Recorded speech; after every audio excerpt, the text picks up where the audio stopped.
ئەمجارە لە شاری هەولێر سەربازیون چیرۆکی ئافرەتێک دەگێڕێتەوە کە چۆن ڕێنوێنی نابیناکان دەکات و برینی ئەم مرۆڤە هەستناسکانە دەستنیشان دەکات و ساڕێژیان دەکات.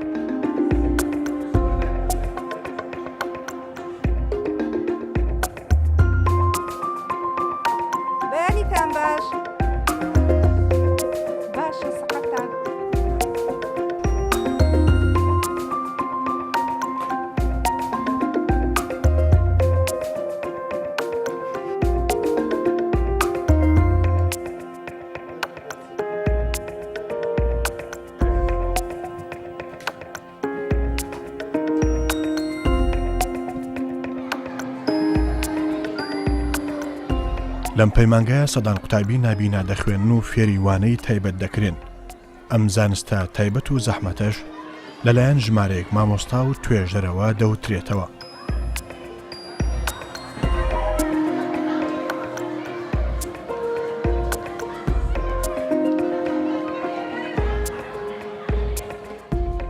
ئەم مرۆڤە بەخشندەیە وەک دایکی نابیناکان ڕۆڵ دەگێڕێ لە خزمەتکردن و دەستگرتنیان بۆ بنیاتنانی دواڕۆژ و ئایندەیەکی ڕووناک.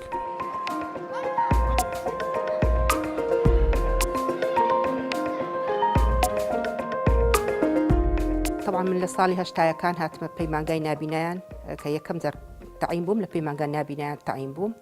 کە هاتم یەکسەر بوومە مامۆستای بیرکاری لەو پەیمانگایە. دەرسم بە نابینایەکان دەگوت ینی بیرکاری بەس ئەمش کو فێرە ئەو بیرکاریە بووم. طبعا ئەمن هەر لە خۆمەوە کە من ئیشی نابینایان ینی جودایە لەگە مەکتەبی ئەعتیادی چەند جاران چوومە دەورەی لە دەورەی فێرە ئەوە بووم. چەند جیلم بەڕێ کردیە کە ئەو تەڵەبانە هەمووی تەخەڕوجیان کردی ئێستا هەمویان وەکو من مامۆستان شەهادای گەیشتینە شەهادەی دکتۆرایان وەرگرتیە. بەخۆشم زۆر زۆر شانازی بەوانە دەکەم. بەیانیتان باش. مامۆستا پەیمان یەکێکە لەو ڕاهێنەرانەی کە ماوەی 30 ساڵ زیاترە لەم پەیمانگایە خزمەت دەکات. ئەو تا ئێستا چەندینەوەی لەم نابینایانە پەروەردە کردووە و لە ژێر دەستی پەیمان و هاوکارەکانیدا بوونەتە خاوەن بڕوانامەی بەرز کە ئێستا بەشێکیان خۆیان بوونەتە مامۆستا و بەڕێوەبەریش لەم پەیمانگایە. سفرمان لە یەکان نووسیە، یەکمان لە دەیان نووسیە، دەفتەردا هەزار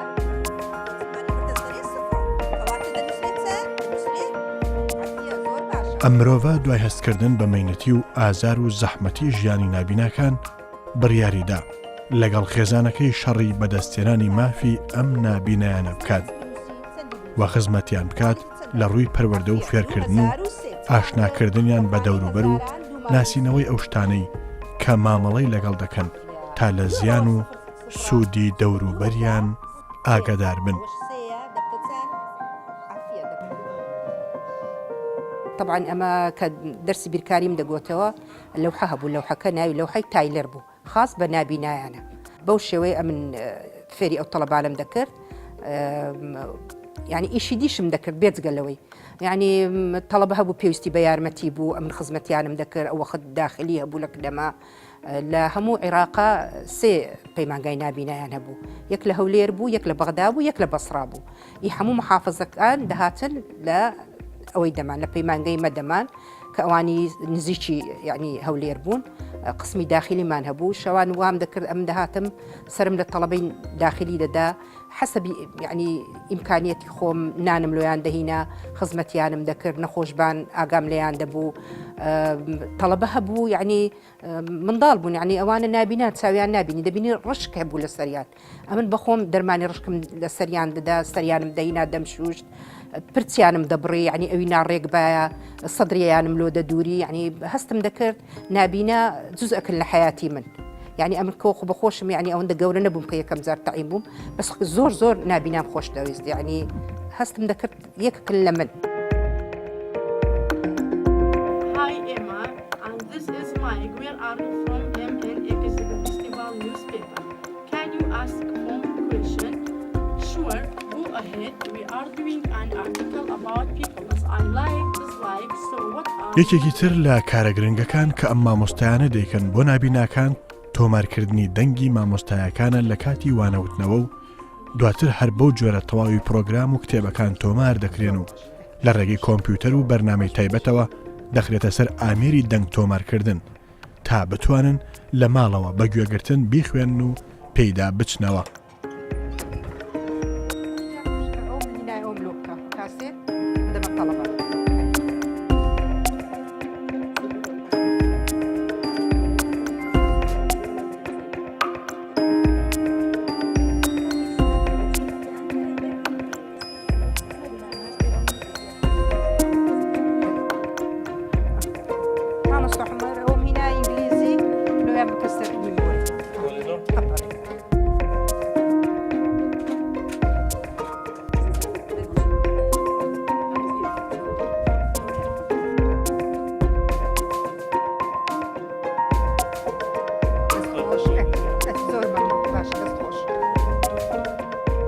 کردداری تەزیرکردنی دەنگ چییە؟ ئستودیۆکی دەنجیمان هەیە، ئەو منهەجە بە کاملی چەند مامۆستایەکەن، هەندێکیان هەیە خۆبەخشن، هەندێکیان هەن هەر مامۆستای وانەشن دەتوانن بچن ئەوەی لەوێ تەزیل دەکەن ئەوانە یان لەسەر میمۆری یان لەسەر کاسێتی، ئەمە دەدەینە تەڵەبەش لە مالێ لەسەری دەخین. ئێمە وەکو مامۆستایانی پەیمانگای ڕووناچی بەڕاستی زۆر ئەحتیمام بە قوتابیەکانی خۆمان دەدەین، زۆر حەز دەکەین دوا ڕۆژە چ ڕووناچیان هەبێ، زۆر پێمان خۆشە ئەوان یعنی بڕوا بەخۆبوون زۆر مهمە لە ژیانی ئینسان کە بڕوایان بەخۆیان بی، دایمە ئاوایان پەروەردە دەکەین کە ئێوە جیاوازیتان نێنێگە خەڵکی ئەعتیادی کە ئێوە کەم ئەندامن لە ڕووی ئەوەی کە نابینان، دەبی هەوڵ و تێکۆشانی خۆتان بدەن. ئێمە وەکو مامۆستایان و فەرمانبەرانی ڕووناچی هەموو دەم لە خزمەتی ئەوانین بەڕاستی، ینی هەموو دەم دەبێ ئێمە ینی ئاگاداریان بین لە هەموو کەم و کوڕیەکانیان دەبورین، مەسەرەن پەروەردەی جوانیان دەکەین، فێرشی زۆر ڕاستیان دەکەین. بەڕاستی ئێستا هەندێک شت مەسەلەن لە پەیمانگای ڕووناچی ئێستا مەسەن پێویستە پەروەردەی ئەوەیان کەین دەرسی گۆچانیان هەبی یان دەرسی هونەریان هەبی، جاران شتی چنینی زۆر جوانمان فێر دەکردن، ئێستا بەهۆی ئەو وەزع قەیرانەی لە کوردستانە ئەو شتانەمان نەماوە، ئەوە هیوە ئەنی وەکو دایکێکیش دایمە ئەنی خۆشمان دەوێن هەمومان، هیوادارم هەر هەمیان دوا ڕۆژە چ ڕووناچیان هەبێ، هەر هەمیان سەرکەوتوو بن. مامۆستا پەیمان بەڕاستی ڕۆلەشی گرنگی هەیە لەو پەیمانگایەدا، بەڕاستی لێرەدا هەموو شتێک زۆر لە ئەستۆی خۆی دەگری، یارمەتی قوتابیەکان دەداتن و هاوکاری هەموو مامۆستایەکان دەکاتن و زۆر جار دێ سەردانی ژوورەکان دەکاتن بۆ ئەوەی بزانوانەکە چۆن شەڕع دەکەین و چۆن شەڕع ناکەین، لێرەدا ڕۆلەکی گرنگ دەبینیتن و مامۆستایەکی زۆر باشە و لەگەر هەموو مامۆستایەکان وەک برادر یعنی لەگەڵمان بەردەوام دەبیتن و مامۆستایەکانیشدا لێرە ڕۆلەکی باش دەبینین لە قوتابیەکاندا هەموو بەگشتی خۆیان زۆر ماندی دەکەن. طبعاً بەنسبەت مامۆستا پەیمان مامۆستایەکی قەدیمە لێرە، من دەزانم لە هەشتاکانەوە لێرە مامۆستا بووە، خبرەتی باشی هەیە بەڕاستی لە فێرکردنی قوتابیانی نابینە، ئەوەش وا دەکا کە مامۆستایەکی سەرکەوتوو بێت تاوەکو ئێستاش لێرە لەگەڵ قوتابیەکان بەردەوامە. من وا تەسەوڕ دەکەم کە قوتابیەکان لەگەڵی مرتاحن و خۆشیان دەوێت ژۆک و هاوڕێ لەگەڵ قوتابیەکان هەڵس و کەوت دەکا و بەنسبەت کادری تەعلیمی لێرە بەگشتی وا تەسەوڕ دەکەم منداڵی نابینا بەگشتی پێویستی بە کادرێکی تایبەت هەیە، چونکە زۆربەی خێزانەکانی کە مناڵی نابینان هەیە یان زۆر ناز دەدەنە منداڵەکان کە دێتە ئێرە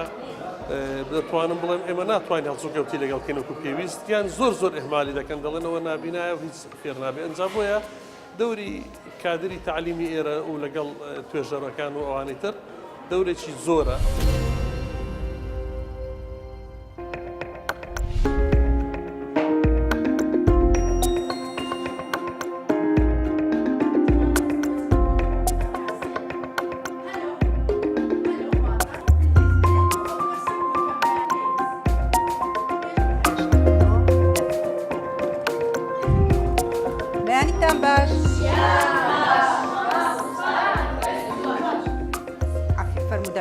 ئەوە کاسێتەکانی دیملۆتینایە چکە لێرە ینی هەمویان نییە، ئەوان دیش ملۆتینایە. لەم پەیمانگایە ئەگەرچی کەم و کوڕی زۆرە و خزمەتکردنیان لەلایەن حکوومەتەوە پشتگوێ خراوە،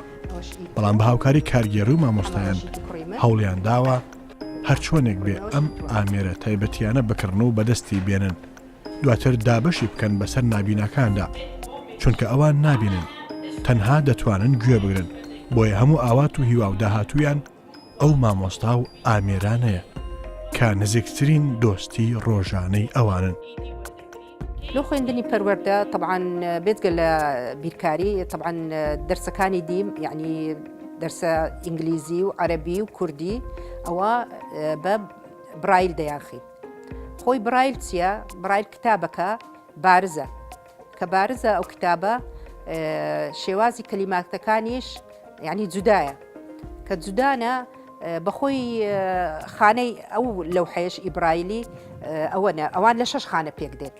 لە 6 خانە پێک دێن هەر پیتێک لە خانەکی دروست دەبی هەندێک پیت لە 3 خانەی دروست دەبی یعنی ئێستا ئەگەر بلین ئەلف خانەی یەکەمە دەنووسین ئەلف بە یەکەم و دووەمە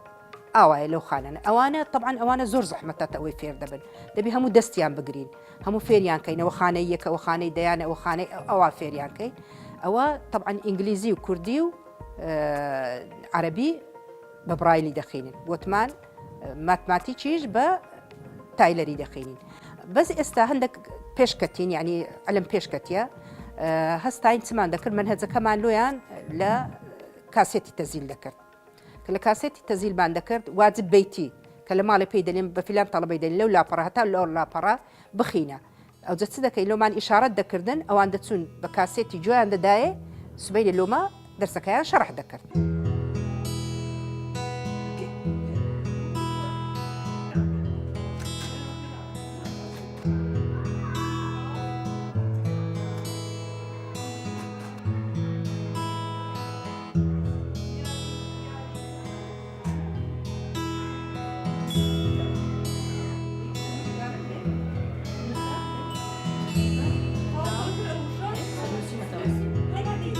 بەردەوام لە ڕێگەی چەندین ئامێر و کەرەستەی جیاوازەوە هەوڵی فێرکردن و ڕاهێنانیان دەدرێت بەڵام ئەوەی ئەوانی نیگەران کردووە کۆنی ئامێر و کەرەستەکانی شەو نەبوونی هیچ پاڵپشتیەکە بۆ ئەم پەیمانگا و نابینایانە.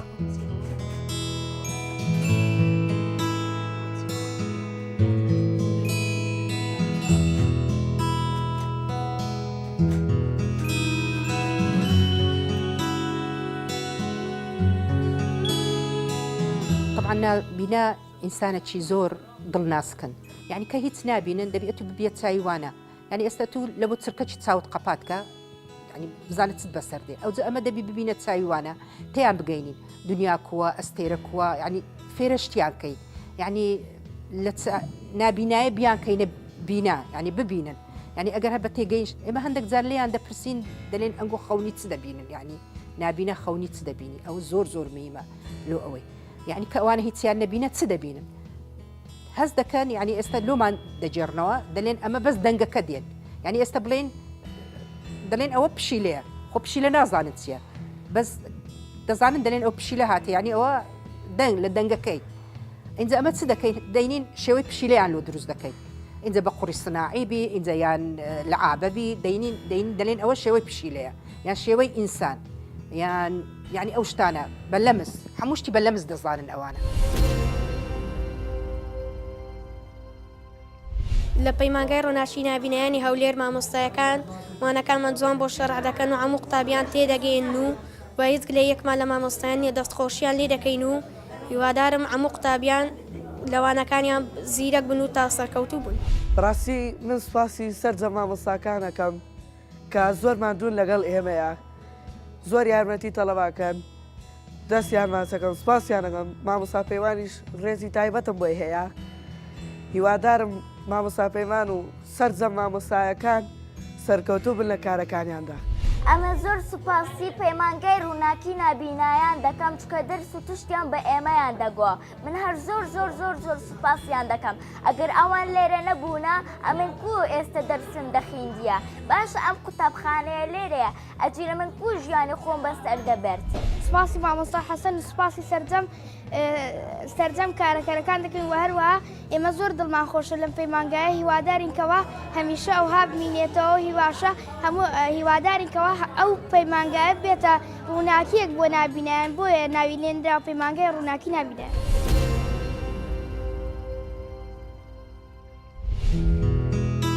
یەکێک لە کارەکانی تریان فێرکردنیانە کە چۆن بە ڕێگادا بڕۆن و چۆن خۆیان بپارێزن لە ئۆتۆمبیل و کەوتن و هەر بربەستێکی تر. ئەم کارش لە ڕێگەی گۆچانەوە فێر دەکرێن و ڕایان دەهێنن کە چۆن کاری پێ بکەن و خۆیان لا پەڕینەوە یان ڕۆیشتن بپارێزن لە هەر بربەست و چاڵ و چۆڵیەک. نابینا هەویەی نابینا گۆچانە عەسایە. هەر نابینایەک ئەگەر بە عەسای بڕوە لە دەرێ یعنی ئەتوکە شفێری دەکەی دەزانی ئەوە نابینایە مڕاعاتی دەکەی. ئەمە دەرسی عەسایان فێر دەکەی لە مەکتەب. دەرسی عەساش لای ڕاست لای چەپ ناوەڕاست. بزانی لای ڕاستت یعنی هیچ بربەستەک نییە کە ئەتوو دەڕۆی دوایێ ناوەڕاست دوایێ لای چەپ. ئەگەر دیتت عەسایەکەت ئەوها لێدا کە هیچ نییە ئەتوو دەڕۆی لە ڕێی خۆت. ئەوجا ئەمە ئەوە دەرسەکە فێریان دەکەی مامۆستای خاسمان هەیە دەرسی عەسایان فێر دەکەن.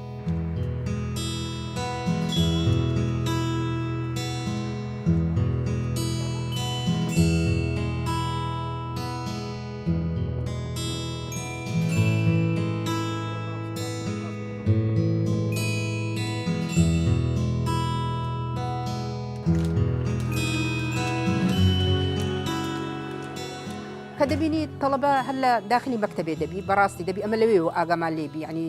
نەکەون بەرنەبنەوە کە لە بیدایەت دێن لە بیدایەت هەتا تقریبا ماوەچی ئەوها دەبنە سەفی دوو سێ ئەوانە هەندێک فێر دەبن فەرقیان دەبی لەگەڵەوانی کە یەکەم جار دێنە مەکتەبێ. ئەینجا ئەوانە دەبی فێریان کەین توالێت لە کام لایە حانوت لە کام لایە هەمووی ئەوجا خۆشیان زیرەکەن لۆ خوا کە چاود لێ دەستینی زیرەکی دەداتێت چونکە سێ بەشی تاقەی جسم چاو دەبە چونکە ئەوەندەی کە تو دەبینی مێشکت یعنی ماندی دەبی بەس ئەوانە چونکە نابینن ئەوانە مێشتیان بای ئەمە ماندی نییە اینجا بە خەتەوات فێر دەبن یعنی چەند خەتووە بڕۆن کە بگەنە حانوتی چەند خەتووە بڕۆن ئەوانە لە دڵی خۆیان احتیمالە لە پێشەمای خۆیان وا دەرنێنن بەس خۆیان ئەوها فێر دەبن بە خەتەوات پێیان دەلێ سێ خەتووە بڕۆ لای ئەوە دەزانن کورسی لەسەری دادەنیشن.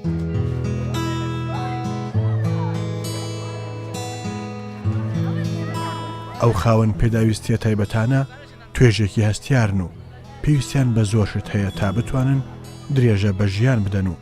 ئایندەیەک بۆ خۆیان دەستنیشان بکەن و پشت بە تواناکانی خۆیان ببەستن.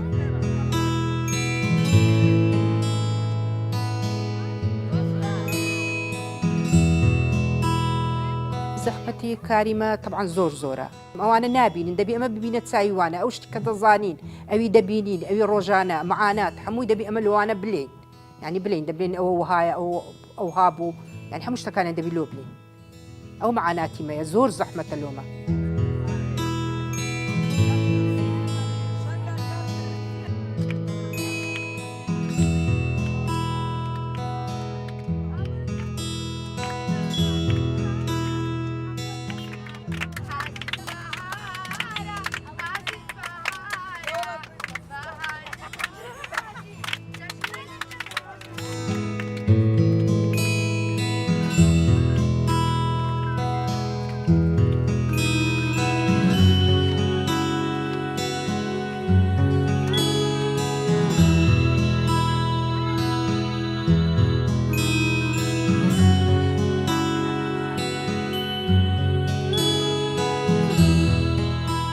ساڵانە ینی چەند جار ئەوها ینی حەفلەی گچکە دەکەین ڕۆژ هەیە ڕۆژی ئاڵای گۆچانی سپی هەیە ڕۆژی ئاڵا هەیە ڕۆژی کەمەندامان هەیە کە دەکاتە سێ دوازدە ینی حەسەبی ئیمکانیەتی خۆمان ینی ئەوها ئەگەر دەرسە چیش بی مامۆستای مۆسیقا دێ مۆسیقایان لۆ لێ دەدا و ئەوی چاڵاکێکی ینی لۆ خۆمان دروست دەکەین. وا تێ بگەم هەر لە سەرەتای دامەزانی پەیمانگا لێرە دامەزرا بە مامۆستا پەیمان مامۆستایەکی زۆر چالاک بوو بەڕاستی من بە شخص خۆم کە تازە هاتبوو تەجروبەم نەبوو زۆر معجب بووم مامۆستا پەیمان شتی لە ماڵی خۆی دەهێنارە بۆ تەلەبەکان هاوکاری زۆری دەکردن وەسائلی ئیزاحی دروست دەکرد لە بۆ تەلەبەکان کە دەرسەکانیان تێبگەینی بەلەمس تیان بگەینی ئەو دەرسانە چنە و مەسەلەن شتی وەکو حیواناتی دروست دەکرد لە بۆ تەلەبەکان بزانی مەسەلەن مەڕ چۆنە بزن چۆنە وابی و ئەو شتانە دەیکڕی لە بازار بە زۆری تەڵەبەکان هەستی پێ بکەن دەستی لێ بدەن کە باسی وانەیەکیان بۆ دەکە باسی زۆرێک لە شتێکیان بۆ دەکە بزان ئەو شتە چییە. پەیمانگای ڕووناچی نابینیان بەڕاستی بەڕای من بەلانکەی دووەمی کەسانی نابینا و کەمبینا دادەندرێت چونکە ئەوان لە ڕێگای پەیمانگای ڕووناچی نابینایانەوە فێر دەبن کە ژیانیش قۆناغێکی تری تێدا دوای قۆناغی منداڵی ئەوەیە کە دەبێ بێ فێری خوێندن بی فێری زۆر شت بی ڕەنگە دایک و باوکان یا ئەو دەرفەتیان نەبوو بێ یان نەیانتوانی بێ ئەوە تێبگەێنن لە منداڵی نابینا و کەمبیناکە چەند جۆرە ئەتەکێتێک یان هەندێک شت هەیە و پرانسیبەکانی ژیان بەڕاستی بە تایبەتی قوتابی لێروکانە زۆر فێر دەکرێت. نابینان پێویستیان بە ئاوردانەوەی زدی هەیە لە مەسەرەی لایەنی معنەوی چونکە بۆ ئەوەی جارێکی تر پێشکەشی کۆمەلگا بکرێنەوە و لەسەر قاچەکانی خۆیان بۆ نەک ببن ئەرێک لەسەر کۆمەلگە بەڵکو و ئەرچی کۆمەلگاش سوک بکەن و سوودێکی بە دەوروبەر ببەخشن. لەبەرەوە نابینایان پێویستیان بە خزمەتی زۆر هەیە لە ڕووی پەروەردە و زائیدەن فێرکردن. دەبێ فێر بکرێن دەبێ قۆناغەکانی خوێندن تەواو بکەن پاڵپشتی جدی بکرێن لەو لایەنەوە لە لایەنی دابینکردنی کتێبی دەنجی واتە ستۆدیۆ ئۆدیۆیی.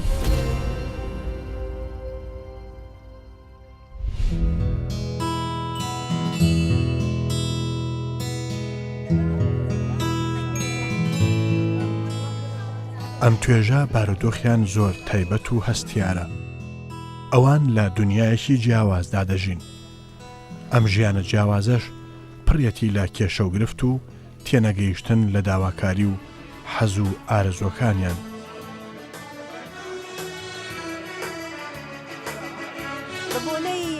کە سەرکەوتو بوونە لە مەکتەبێ یەکەم و دووەم و سەیەکان ئێستا چەند خەڵاتمانی نایە دا بەشش سەرتان دەکەین تەمەنا دەکەین هەموو قوتابیەکانی پەیمانگای نابینایە هەموو وەچینگۆ بن چاو لەنگۆ بکەن.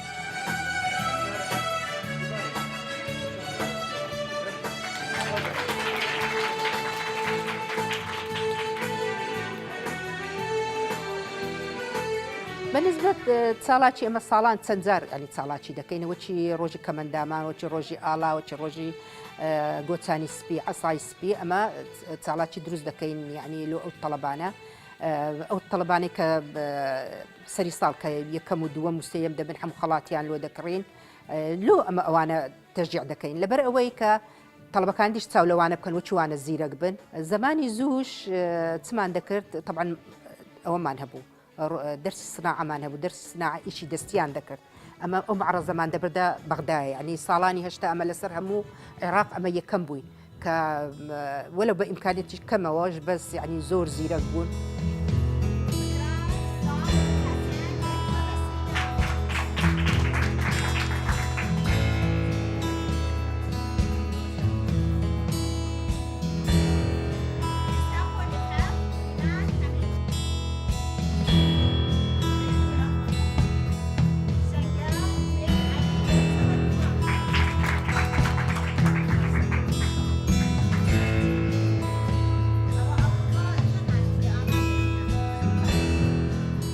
خۆشحاڵ دەزانم کە ئەمڕۆ لەم مەراسیمە بەشدارم زۆر سپاسی پەیمانگاکەمان دەکەم زۆر سپاس بۆ مامۆستا پەیمان و سەرجەم مامۆستاکان کە ئەمڕۆ لەگەڵمان بوون بۆ ئەم مەراسیمە جوانە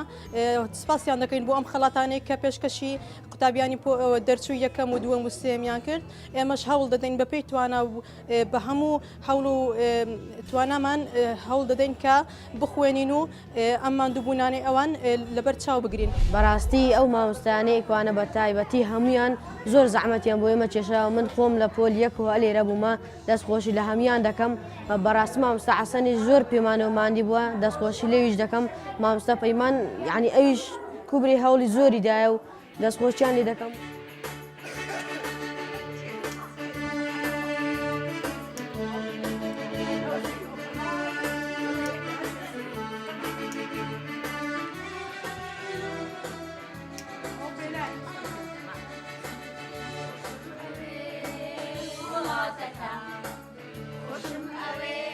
ئەوان دڵێکی ڕووناکیان لە دنیایەکی تاریکدا هەیە ئەم دڵەش پێویستی بەو کەسانە هەیە کە لە ئامێزیان دەگرن و کە ژیان هێشتا جوانە و بە هاوکاریکردنی یەکتری دەتوانین بینەخشێنین.